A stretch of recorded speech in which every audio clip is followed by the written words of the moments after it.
Boa tarde, pessoal, a paz do Senhor Jesus. Esse é o meu primeiro vídeo do canal. Eu sou o pastor José Alto, da Casa de Oração Saça Ardente. Neste momento eu quero me comunicar com todos vocês e, se for possível, você se inscreva no meu canal, deixe o seu like, faça o seu comentário, de acordo com o que você achar. Mas o meu interesse mesmo é estar me comunicando com todos vocês. E eu quero dizer para vocês que eu tenho um testemunho muito forte, porque eu era sacristão da Igreja Católica. Jesus transformou a minha vida, Jesus me mudou. É uma história tremenda, entendeu? Jesus fez coisas tremendas na minha vida, porque eu nasci na roça e a minha família me ensinou eu ser católico, misturado com o sincretismo religioso. Era um catolicismo misturado com espiritismo, com reza de Come Damião, de Santa Bárbara, ladainha, uma opção de coisas. Minha mãe era rezadeira de ladainha e rezava nas casas, e aonde estava a gente ia. E tinha aqueles sambas de Cosme Damião, de Santa Bárbara, e a gente participava daquilo tudo. É tanto que quando a reza era lá em casa, minha mãe matava a galinha para fazer o cariru, matava a galinha na sala. E aquele sangue da galinha era parado ali para nós todos beber aquele sangue misturado com vinho. Então, mas a gente era católico. E de qualquer forma, meus pais me ensinaram a gente a crer em Deus, a rezar o Pai Nosso, a Ave Maria. E era uma mistura que, para a gente que não entendia nada, teria que seguir os ensinamentos dos pais, porque muitas pessoas hoje seguem os ensinamentos dos pais, dos avós, aquelas tradições, sem saber o que está fazendo. Às vezes até por falta de ler a Bíblia. Por isso que a palavra de Deus diz que meu povo erra por não conhecer as Escrituras. Então o próprio Jesus falou que o povo erra por não conhecer as Escrituras. Então, mas as Escrituras Sagradas, a palavra de Deus, a Bíblia, nos informam o caminho certo. E hoje eu chego a dizer que o maior problema do católico é que ele não lê a Bíblia. Porque se ele lê a Bíblia, ele se converte, porque na Bíblia tem a palavra de Deus. E quando eu passei a ler a Bíblia mesmo, aí Deus transformou a minha vida. Mas para isso é uma história longa, mas eu vou contar só alguns pontos para vocês. Por exemplo, com 10 anos de idade, quando eu tinha 10 anos de idade, meu pai se separou de minha mãe, porque meu pai ficou cego. E aí, em vez de procurar os médicos, aí procurou as casas de sessão espírita, sei lá, de coisas que disse que entendia, para ali ver qual era a causa da cegueira dele. E, em vez de meu pai melhorar, meu pai piorou, porque uma dessas casas que ele frequentou deu um pó para ele soprar todo dia na frente da casa. Disse que ali ia resolver a situação. Mas, a partir daquele dia, em vez de meu pai melhorar, ele piorou, porque aí ele começou a brigar com minha mãe todos os dias. Chegaram ao ponto de se agarrarem brigando. E a gente ali, eu com 10 anos, tinha meus irmãos, uns de 12, outros de 8 anos nessa faixa de idade. E a gente foi tudo em cima, aquela agonia toda. Mas a gente não sabia o que era aquilo. E depois acabou meu pai tendo que se separar de minha mãe. Aí se separaram, eu fiquei com meu pai cego, fiquei com ele, um outro irmão ficou com ele também, e ficou 3 meninas e mais um menino com minha mãe, que ao todo são 12 irmãos. E eu fui morar com meu pai na cidade, dentro da cidade, em São Miguel das Matas. E lá passou algum tempo, a gente ia para a missa sempre. E lá na missa tinha uma pessoa muito conhecida. Eu fazia alguns trabalhos na casa dela. Aí ela falou com o padre lá para eu ser sacristão, porque estava precisando de sacristão. E aí, pronto, para mim foi uma alegria, porque era uma oportunidade de eu sair de dentro de casa. Porque na casa do meu pai eu ficava preso, não poderia sair para lugar nenhum, para ver alguém, para conversar com um amigo, era pela janela. Então, a oportunidade de eu estar na igreja lá, era como se fosse uma soltura para mim. Então, aí eu fui ser sacristão, para mim foi uma grande alegria. E nessa época era Padre João, que era o padre de lá de São Miguel das Matas. E eu comecei a me desenvolver muito bem na sacristia. E o padre me perguntou se eu queria ser um padre. Eu disse a ele, eu quero ser um padre fiel. E ali próximo a Amargosa, que tem um seminário lá em Amargosa, e ficou tudo certo para eu ir para esse seminário em Amargosa.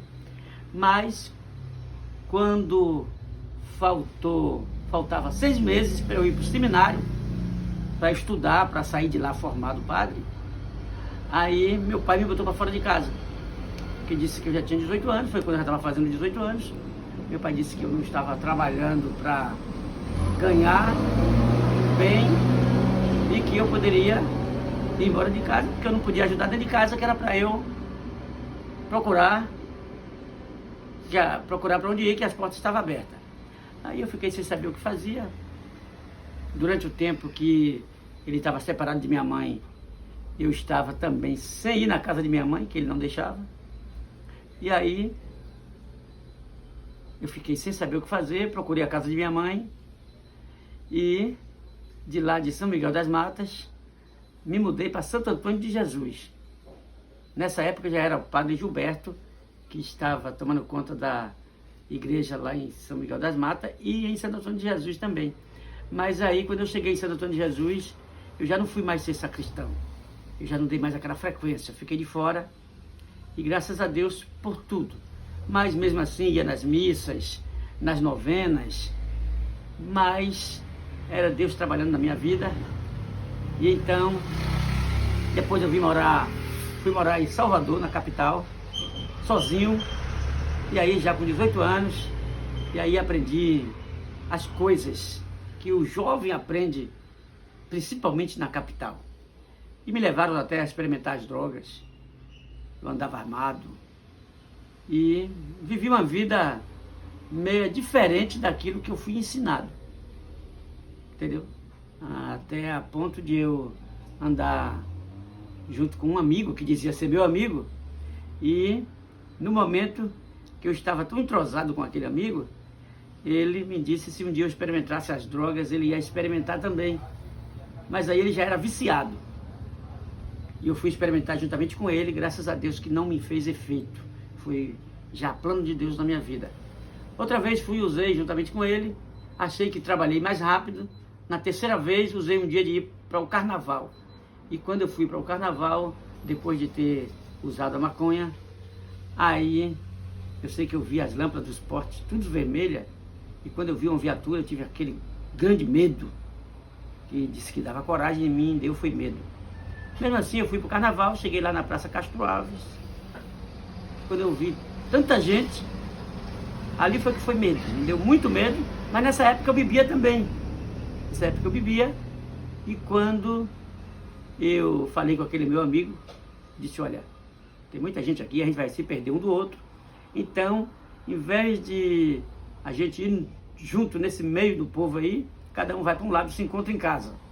Aquele foi o meu projeto de sair do meio daquele bolo ali, para não estar no meio daquele bolo de gente. Aí saí pelo cantinho, fui para o Largo de São Bento, e aí lá eu bebi.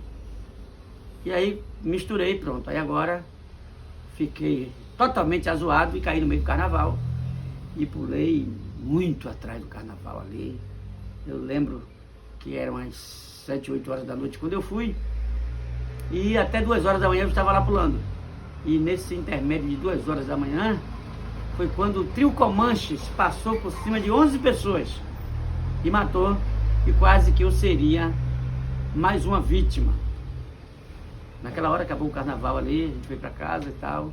Depois daquele dia começou a nascer no meu coração um desejo assim de mudar de vida, porque aquela vida não era uma vida boa. Eu achava que aquela vida não foi a vida que Deus escolheu para mim, não foi a vida que meus pais me ensinou. eu vi que estava algo errado em minha vida. E então, eu procurei me sair um pouco daquele amigo, que já não era mais um amigo só, já tinha 4, 5 já, naquela mesma situação ali. Aí eles começavam a me chamar para poder usar a droga e eu já dizia que não queria, que não me fazia efeito. E graças a Deus por tudo isso, até que alguém me convidou para ir na igreja evangélica e eu aceitei o convite e comecei indo e gostei. Mas não queria aceitar Jesus. Eu achava que eu não deveria aceitar Jesus, porque eu já tinha Jesus. É um pensamento de muitas pessoas. E uma coisa que eu dizia também era, olha, eu nasci católico, vou morrer católico, e da igreja católica eu nunca vou sair. Outra coisa que eu dizia era, eu já sou batizado, porque eu aprendi isso na igreja católica, para a gente sempre dizer que eu sou batizado. Eu não fui batizado, eu sou batizado. E aí eu tinha isso na minha mente, e que eu não deveria aceitar outro batismo. Aí até mesmo quando eu resolvi aceitar Jesus, mas aí para me batizar eu não aceitava outro batismo. Eu achava que eu era batizado na igreja católica, mas na igreja católica aquele batismo realmente não serve, porque a Bíblia ensina o batismo para arrependimento de pecado. E uma criança de 6 meses, 1 ano de idade, não tem pecado nenhum para se arrepender no dia do batismo ali. Então eu até um dia que Deus tirou do meu coração aquele impasse e eu aceitei o batismo, e para a glória de Deus, Deus vem trabalhando grandemente em minha vida, entendeu? Grandemente. Eu já vi coisas tremendas no meio evangélico, porque é o seguinte, tem aquelas pessoas que ficam olhando só as coisas ruins que acontecem na igreja, porque em qualquer meio social há coisas que não é boa, há controvérsias.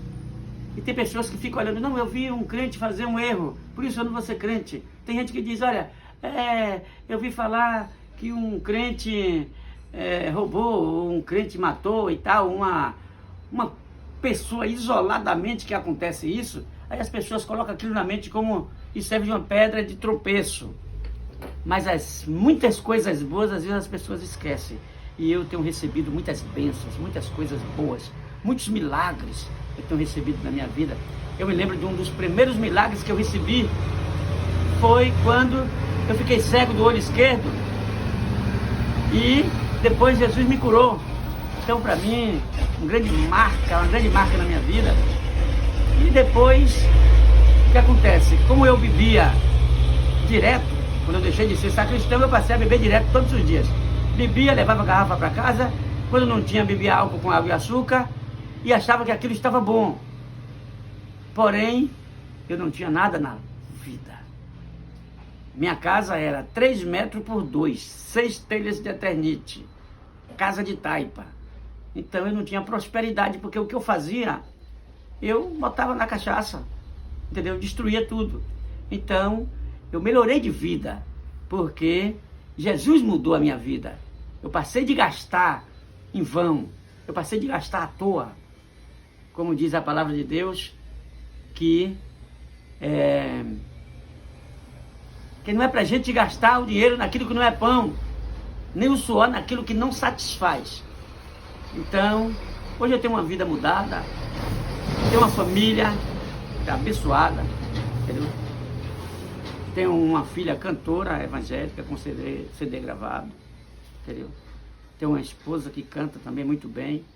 Tenho um filho também que já prega a palavra de Deus, tem 8 anos de idade. O povo admira, pensa que é meu neto, mas é um filho que eu tenho já na minha velhice praticamente. Eu não sou assim velho, mas já com uma certa idade. Tenho um filho de 8 anos, que é uma bênção também na minha vida. E Deus agora, nesses últimos dias, me deu uma igreja para eu tomar conta. Entendeu? Uma igreja, Casa de Oração Pentecostal Sassardente, da qual eu sou presidente dessa igreja. E é uma igreja abençoada, uma igreja pequena, simples, humilde, mas eu louvo a Deus por tudo quanto Deus tem feito na minha vida. Eu sou um homem realizado, entendeu? Sou um homem realizado. E eu quero dizer para você que tem um sonho, Deus realiza sonhos, viu? Que Deus realizou muitos sonhos meus. E o sonho O mais recente é esse, dessa igreja. Essa igreja está com 5 anos, vai fazer 6 anos. E eu tinha um sonho de ser um pastor. Tinha um sonho de ser um pastor. Mas eu vi as coisas ficar tão difíceis que aquele sonho já estava quase passando. Eu achei que não ia mais cumprir aquele sonho. Mas um dia, Deus renovou o sonho na minha vida. Até por causa da saúde, né, o senhor achava? E aí, Deus fez essa grande obra e me chamou para um pastorado. Fala da saúde. Embora eu não sou, assim, um pastor de uma igreja, não sou aquele pastor que ganha dinheiro. Eu sou um pastor que estou disposto a ajudar aquele carente, aquele pequenininho, ajudar aquele pobre espiritualmente, aquele que está sem poder casar. A igreja tem dado a sua colaboração para ajudar a fazer o casamento. Aquela pessoa que não tem condição. Nós somos uma família unida, humilde. E também aí eu quero dizer para vocês o seguinte: hoje eu tenho algumas limitações na minha saúde, mas eu louvo a Deus por tudo, porque eu sei que se eu não tivesse encontrado Jesus, eu já tinha morrido. Tenho algumas limitações na minha saúde e vivo praticamente sem poder trabalhar. Os médicos me proibiram de pegar peso, disse que eu não posso pegar nem 1 quilo, mas eu louvo a Deus porque eu posso pregar o evangelho, eu prego, entendeu? Eu louvo a Deus. Eu tenho meu testemunho em versos também. Eu gosto de fazer versos Logo vai ter sobre no canal, temas evangélicos. Logo, logo nós vamos estar também gravando vídeo de versos, meu testemunho em versos, Poema. José do Egito, os poemas de José do Egito, de Salomão. Eu tenho alguns poemas, tem um poema de Jó, muito bonito. E você vai ter a oportunidade de me acompanhar. Por isso, mais uma vez, eu lhe peço, se assim você quiser, se inscreva no meu canal, você vai gostar. Vamos fazer um vídeo também sobre o seu último internamento, né? Eu fiquei internado há pouco tempo, quase ia embora. Cheguei aí no UTI, Deus me deu mais uma oportunidade de vida. Eu tenho algo também a contar sobre isso aí, porque Deus tem me dado muitas oportunidades. Se você souber, eu vou contar não dá para contar agora nesse vídeo, depois eu vou contar o problema da minha saúde, eu vou contar até mesmo porque serve de experiência para muitas pessoas. Mas eu peguei uma verme no banho de rio, na minha infância, e hoje as sequelas me levam a situações difíceis. Mas mesmo assim eu louvo a Deus porque eu estou vivo, glorificando a Deus. A minha vida é para louvar a Deus, porque eu tenho muito a glorificar o nome de Deus. E já por enquanto é só. Depois a gente se vê novamente. Eu louvo a Deus pela sua vida também. Muito obrigado por você estar me ouvindo, me assistindo. E a gente vai se ver mais vezes, viu? Porque a Bíblia diz, vou deixar esse versículo para você, a Bíblia diz: quão bom e quão suave é que os irmãos vivem em união. E eu quero ter união com você. Deus abençoe. Estou postando louvores, pregação também. Paz do Senhor Jesus. Eu vou postar também louvores, pregação, algo assim, uma oração também. Se tiver sugestão, manda. E eu aceito sugestão, viu? Que Deus abençoe a todos vocês, em nome do Senhor e Salvador Jesus Cristo, a paz do Senhor Jesus.